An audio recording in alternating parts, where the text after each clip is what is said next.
안녕하세요. 예, 월요일 아침입니다. 다시 뵙습니다. 제목 2018년 악몽이 떠오른다. 답답하죠? 채권금리, 그다음에 주가 흐름, 페드의 통화정책. 어쩌면 이 모든 것이 2018년 12월과 비슷한 그런 불길한 예가입니다. 왜 이런 생각을 하는지 방송 보시죠.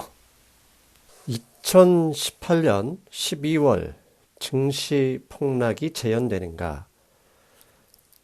화요일과 수요일이죠. 한국 시간으로는 이제 화요일 밤과 목요일 새벽인데 CPI 결과, 그 다음에 FOMC 결과 후 증시 반응만 보고 상당히 안심을 했었어요. 그래서 모두가 예상하는 것과 역시 그 예상대로 가지는 않는구나 라고 생각을 했는데, 금요일 미국의 선물 옵션 동시 만기일을 감안한다 하더라도 이틀 동안 그 증시가 많이 빠진 것은 상당히 좀 걱정을 갖게 만들었습니다. 그래서 현재 채권금리의 흐름이 2018년 12월과 상당히 비슷하고, 그렇다면 2018년 12월에 어떤 일이 있었는지, 증시 폭락이 있었죠. 그것을 좀 살펴볼 필요가 있어서 방송을 준비했습니다. 오늘은 좀 말을 차분하게 해보겠습니다. 먼저 11월 CPI입니다. 11월 CPI 그림이 월간입니다. 그러니까 MOM이죠. MOM 월간 기준으로 했을 경우 오른쪽 동그라미 보시면 아시겠지만 10월보다 0.1% 올랐습니다. 그러니까 과거 연율 YOY라면 7.1%가 됐지만 월간 기준으로 하면 0.1%밖에 오르지 않았어요. 그래서 지난 7월과 8월 좋았다가 9월, 10월 저렇게 월간 0.4%씩 올랐던 추세를 되돌려서 이제 CPI는 빠르게 안정될 수 있겠구나라는 기대감이 있었죠. 그런데 이제 11월 CPI가 저렇게 좋았으니까 그 다음 날 이제 마치게 결과가 나오죠. FOMC에도 좀 더 좋은 내용이 나오지 않을까라고 예상을 했어요. 그래서 증시도 발표 직전까지 상당히 많이 올랐었죠. 근데 발표를 했는데 지금 보시는 그림은 FOMC 성명서에서 나온 내용들입니다. 지금 붉은색 박스가 2023년의 목표치를 이제 주요 항목별로 보여주고 있습니다. 그래서 이것을 좀 오른쪽에 그래서 뭐 몇 개 중요한 포인트를 빼보면, 일단 9월에 예상했던 것보다 다 올랐어요. 그러니까 상향을 한 거죠. 첫 번째는 기준금리 상단 목표치를 9월 FOMC를 끝나고 나왔던 그 성명서에서 보면 4.6%, 점도표에서 보면 4.6%를 예상했었는데 이번 FOMC 끝나고에는 5.1%로 올렸죠. 그리고 2023년 실업률 목표치도 9월에는 4.4%에서 엊그제 끝났을 때는 4.6%로. 결정적으로 2023년 GDP 목표치를 9월에 플러스 1.2% 상정을 할 것이다 했는데, 12월 FOMC 결과는 이걸 성장률을 낮췄습니다. 0.5%로 낮췄던 거죠. 이렇게 주요 지수의 목표치만 봐도 결론은 이렇게 나와 있어요. 11월 CPI 결과 이후에 나왔던 거니까 인플레이션은 완화되고 있다. 그럼에도 불구하고 금리 인상 목표는 더 높였다. 금리 인상 목표를 더 높였다라는 의미는 금리 인상이 계속되면 경기가 위축될 수밖에 없고, 그렇게 경기가 위축이 되면은 실업률이 올라갈 것이다. 그래서 23년 실업률 예상치를 9월에 4.4%를 예상했던 것에서 4.6%로 올렸고, 당연히 실업률이 낮아진다는 얘기는 수요가 줄어든다는 얘기고, 수요가 줄어든다는 얘기는 경기가 안 좋다는 얘기죠. 그래서 GDP 목표치도 9월에 예상했던 플러스 1.2% 성장에서 0.5%, 거의 뭐 성장이 없다 이렇게 봐도 될 수 있는 목표치를 제시를 했던 겁니다. 그래서 이 FOMC 성명문이 발표되자마자 전일 그 하루 전에 발표됐던 CPI 결과와는 완전히 다른 내용으로 나오니까 겁을 냈죠. 그래서 증시가 순간적으로 급락을 했었고, 파월 의장이 기자회견을 하면서 이것을 다시 되돌렸습니다. 그래서 파월 의장이 기자회견에서 예상 FOMC 성명서보다는 좀 부드러운 발언들을 하셨는데 그 내용을 크게 핵심을 두 가지만 좀 찾아왔습니다. 이게 지금 파월 의장의 기자회견 발언 내용을 제가 목요일 날 아침에 멤버십 게시판에 요약 정리했던 구절인데 여러 가지 발언 중에 제 오늘 방송에서는 두 가지만 가져오겠습니다. 첫 번째는 지금 붉은색 그 밑줄을 쳤던 부분인데요. 이게 무슨 얘기냐면 이렇게 나왔습니다. 12월에는 0.5% 올리지만 기자가 물어봅니다. 2월 FOMC에서는 0.2% 즉 낮출 수 있냐 그랬더니 이런 얘기를 했어요. 0.5% 금리 인상 약속은 안 했어요. 안 했지만 2월에 발표되는 경제 데이터가 경제 데이터의 근거에서 결정할 것이다. 라는 이야기를 해서 곧 배제하지는 않겠다. 0.25% 인상을 약속은 하지 않았지만 배제하지도 않겠다. 이런 발언을 했습니다. 그래서 이 발언이 나오자마자 증시는 순간적으로 마이너스 급락했다가 플러스 전환이 되기도 했었죠. 그리고 이제 중요한 또 한 가지 더 발언이 무엇이냐면 이런 얘기를 했습니다. 그럼에도 불구하고 미국 경제가 소프트 랜딩을 이룰 것이다. 자기는 그렇게 생각한다 그랬죠. 소프트 랜딩. 그러니까 경기 침체 없이 그 인플레이션 잡고 그렇게 되면 다시 금리 인하를 통해서 경기를 확장시키겠다 그런 의미인데 이때 무슨 얘기를 했냐면 실업률을 그러니까 계속 이런 금리 인상 정책을 하지만 그래서 이런 정책으로 미국 경제의 둔화가 예상이 되지만 실업률을 크게 끌어올리지는 않을 것이다. 그래서 실업률을 크게 끌어올리지 않고 마무리된다면 그게 소프트 랜딩 연착륙이죠. 그래서 이것은 반대로 고용시장이 강세가 유지되는 한 금리 인상을 시장이 두려워하는 것 그런 추세로 계속 할 수 있다. 그렇게 반대로 해석할 수도 있죠. 그리고 안타깝게도 12월 2일 고용지표가 예상보다 강했다는 그 발표로 인해서 증시가 그때부터 좀 뻐벅거렸잖아요. 그런데 목요일에 실업수당 청구, 잠리스 클레임 발표를 했는데 21만 1000건이 발표됐습니다. 21만 1000건, 이게 주간 단위로 발표되는데 지금 보시는 그림, 오른쪽 점선 박스에 21만 1000건이 나왔죠. 이게 그동안 지난 약 3개월 동안 계속 증가하고 있었고 증가하고 있는 추세를 완전히 무너뜨려 버릴 수 있는 수치가 나왔어요. 이게 9월 이후 9월 25일 이후 가장 적은 숫자를 기록했기 때문이에요.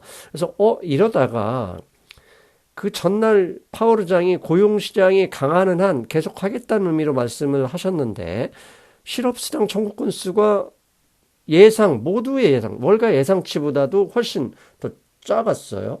이렇게 강하게 나오니까 그날 리테일 세일즈의 충격과 함께 증시를 많이 떨어뜨렸죠. 그래서 그런데 이게 이제 중요한 포인트가 있습니다. 단순히 지표 때문에 그냥 지표만 보고 이런 지표가 그러면 좋은 게 나오면 올라가냐 그렇게 해석할 게 아니라 목요일 이후 증시가 이틀 연속 금요일까지 선물 옵션 만기일에도 불구하고 그렇게 하락하면서 시장에 던진 메시지가 있습니다. 그런데 그 메시지는 뭐 그냥 증시만 봐서 이렇게 파악할 수 있는 게 아니고 채권금리 흐름에서 유추할 수 있다라는 생각을 하거든요. 그래서 이 채권금리 흐름이 기준금리 인상에도 불구하고 채권금리가 계속 하락하고 있거든요. 이게 마치 2018년 12월에 증시가 순간적으로 급락했던 상황과 상당히 비슷한 모양새다. 그러니까 오늘 방송은 그 얘기를 하고 싶었던 겁니다.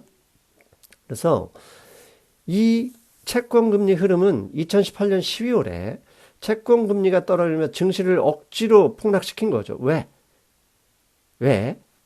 항상 제가 그런 얘기를 하잖아요. 증시가 정치인들이나 중앙은행을 압박시키는 강력한 수단이 될 수도 있는 거거든요. 그렇다면 2018년 12월에 2년 만기 채권금리가 어떤 일이 있었는지 바라볼 필요가 있습니다. 지금 현재 2년 만기 12월, 그러니까 죄송합니다. 지금 현재는 아니고요. 2018년 12월 보시는 그림이 2년 만기 채권금리 모습입니다. 지금 오른쪽에 보면 화살표, 파란색 화살표의 전환, 2018년 12월 19일에 2018년 들어 네 번째 금리 인상을 했고 기준금리가 2.5%가 됐습니다.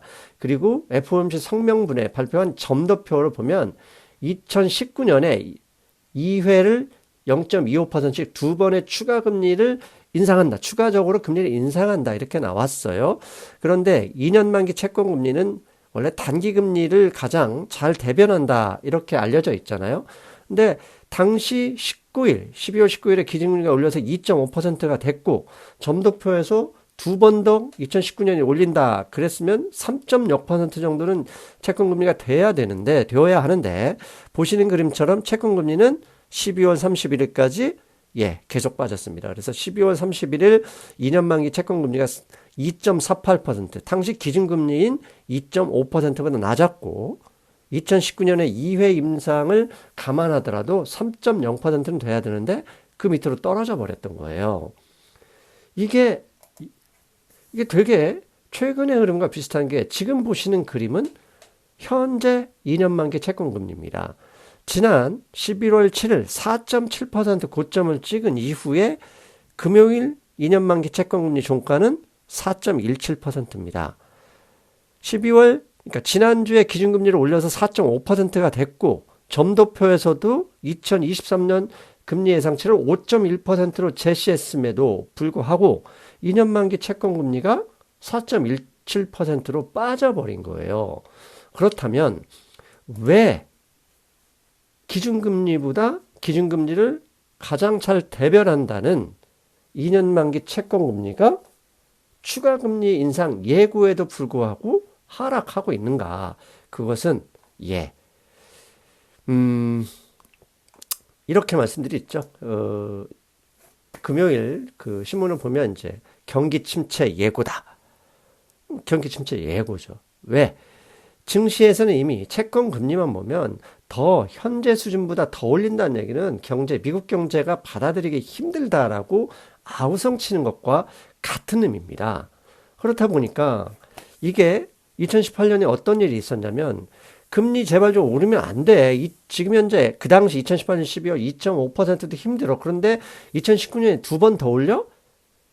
아이고 이거 미국 경제 못 버텨라고 하면서 곧바로 증시 S&P 500 인덱스가 하락하기 시작했습니다. 지금 보시는 그림에서 알 수 있듯이 파란색 점선 동그라미 보면 12월 19일 FOMC 끝났을 때는 그래 뭐 좀 어떻게든 예상치만큼은 올렸어라고 여기 가운데 검정 화살표 보이죠? 검정이 그 차트 조금 안정이 되는 거 했는데 순식간에 딱 4일 동안 크리스마스 전날 2부까지 S&P 500 인덱스가 당시 2,550포인트에서 2,350포인트 약 10%가 급락을 해버린 거예요.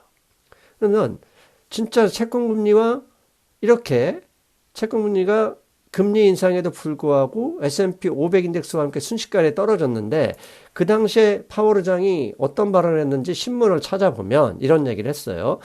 이게 12월 그러니까 2019년 1월 초 이제 뒤에서 나오겠지만 파월 의장이 굴복을 했는데 그 당시에 그 기사가 나오면서 그러니까 18년 12월 금리 인상하면서 했던 말은 나와 있어요. 그러니까 우리는 현재 중립금리 하단부에 있다. 즉 중립금리보다 낮게 있으니까 더 올려야 된다. 그런 의미죠.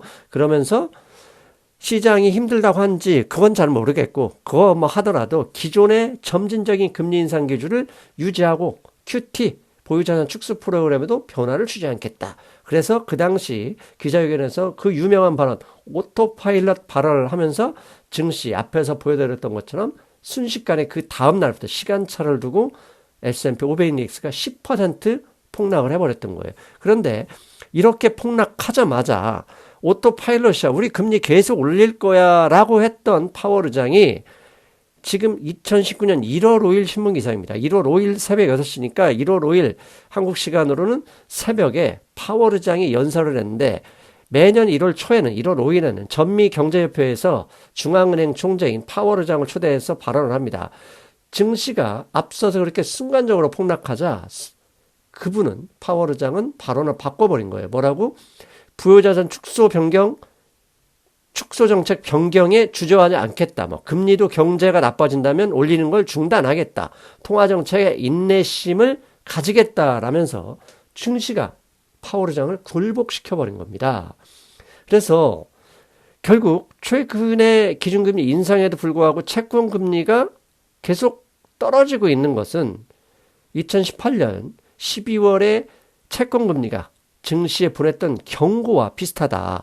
그리고 실제로 그렇게 경고 이후 페드는 금리 인상을 중단했고 2019년에 2번 올린다고 했던 것을 완전히 뒤엎어서 2019년에는 7월, 9월, 10월 이렇게 3번, 3회를 연속해서 금리를 인하했었습니다. 자, 이것을 다시 한번 당시 2018년 채권 금리와 S&P 500 인덱스를 같은 시기를 겹쳐서 보겠습니다.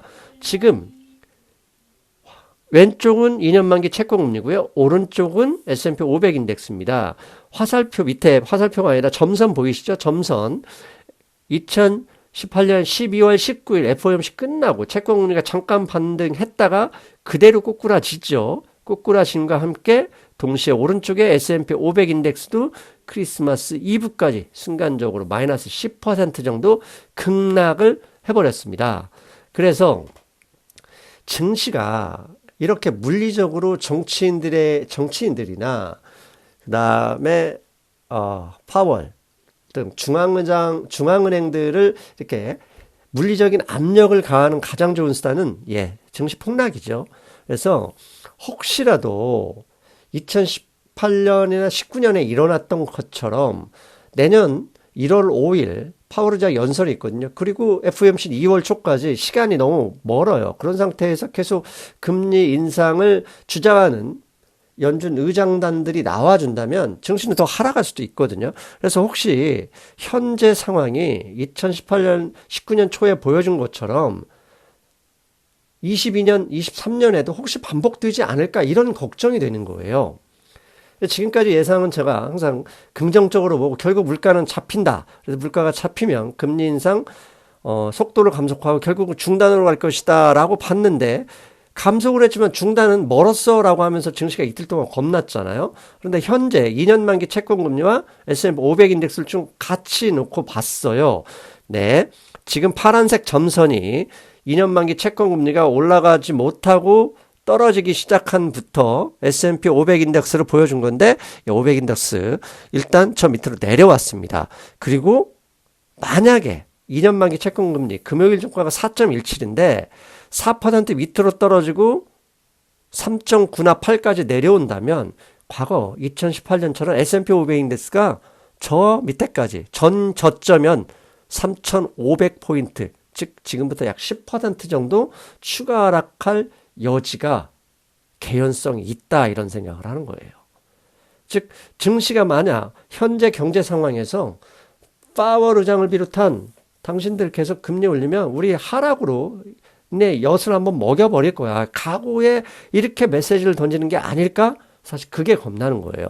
자, 그렇다면 그렇게 2018년에 급락을 했었던 이후에는 어떤 결과가 벌어졌죠? 앞에서 금리 인상 더 이상 안 했고 7, 8, 9 3개월 연속으로 금리를 인하했죠. 2019년에. 그런데 주가는 2019년 크리스마스 온 다음 날부터 저렇게 올라가다가 약 9주 만에 하락하기 시작했던 고점을 다 회복을 해버렸던 겁니다.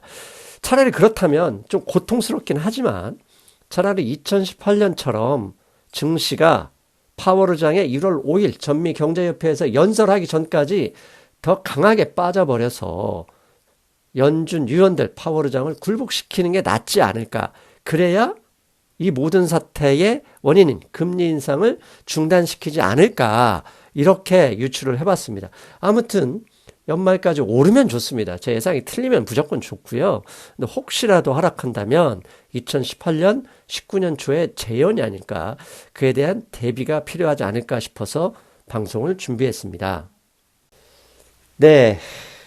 지난번 방송에서 화요일과 수요일, 즉 CPI와 페드의 정책, 모든 사람이 예상했던 것과는 다르게 나올 수도 있다 이렇게 기대를 했는데 당일에는 다르게 나왔는데 하루가 지나자마자 전혀 엉뚱하게 증시가 밀리면서 겁이 바짝 나기 시작했습니다. 그래서 혹시 2018년과 비슷한 상황이 오지 않을까? 사실 이 어려움은 지나면, 겨울이 지나면 봄이 오는데, 이 겨울을 지내는 이 며칠, 몇 달, 1, 2주 과정이 힘들죠. 그래서 이렇게 될 수도 있다라고 생각을 해봤습니다. 아무튼 그래도 투자는 계속돼야 되죠. 여러분들도 이런 일이 없으면 가장 좋고, 있어도 그 이후에 분명 2019년과 같은 좋은 일이 생길 것이다. 그 말씀 드리고 싶었습니다. 저는 일요일 금융시장 브리핑에서 뵙겠습니다. 여러분, 안녕.